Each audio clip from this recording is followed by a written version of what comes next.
அம்மன் கோயிலில் ஆண்டுதோறும் 12 மாதங்களும் திருவிழா நடைபெறுவது சிறப்பு.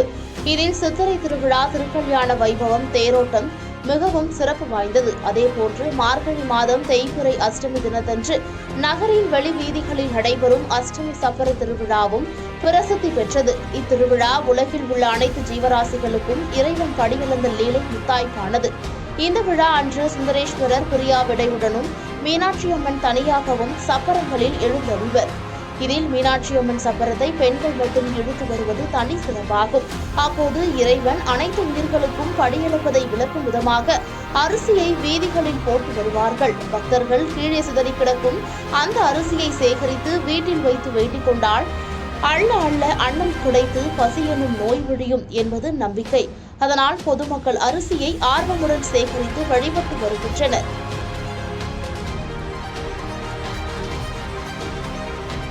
செய்திகளை உடனுக்குடன் தெரிந்து கொள்ள சான்றோர் குரல் பக்கத்தை ஃபாலோ செய்து கொள்ளுங்கள்.